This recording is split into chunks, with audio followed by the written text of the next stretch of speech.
أهلا بكم في قناة فسر لي، أقوى قناة تفسير أحلام لأقوى المفسرين. تابعونا دائما لكل جديد في تفسير الأحلام. تفسير حلم النمل يمشي على اليد اليمنى للعزباء. رؤية النمل يمشي على اليد اليمنى إشارة إلى اتباع الرائية مجموعة من أصدقاء السوء ممن يحاولون جرها إلى طريق الضلال والفساد والبعد عن الله. مشاهدة النمل الأبيض يمشي على اليد اليمنى دلالة على أن الرائية تحاول العمل جاهدة من أجل الارتقاء بالمستوى المادي والمهني في حياتها، وسوف تنجح في ذلك. من رأت النمل الطيار يمشي على يدها اليمنى دليل على أن الرائية تستمع إلى العديد من المنكرات والأشياء التي تحيدها عن طريق الحق والقرب من الله عز وجل.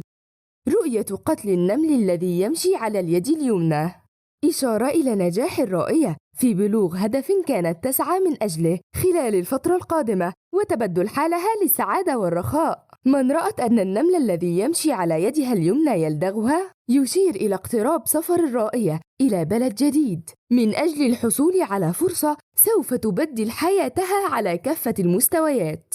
رؤية قتل كمية كبيرة من النمل الذي يمشي على اليد اليمنى إشارة إلى محاولة الرائية اتباع تقاليد وتعاليم الدين الإسلامي والتقرب من الله عز وجل بكل قول أو فعل صالح.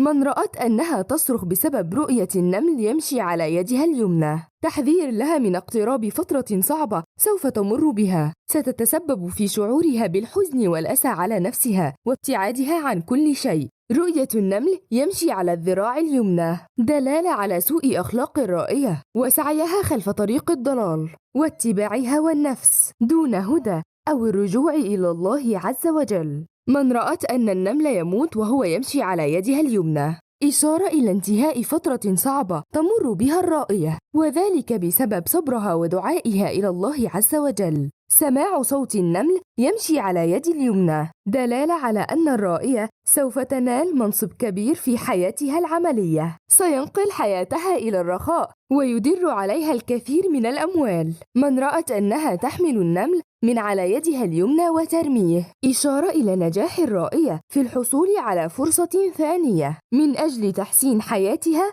وتصليح كل خراب يحزنها. شكرا لكم على وصولكم إلى هنا ونتمنى لكم أحلاما طيبة، ولا تنسوا متابعتنا للمزيد من تفاسير الأحلام والرؤى على قناة فسر لي.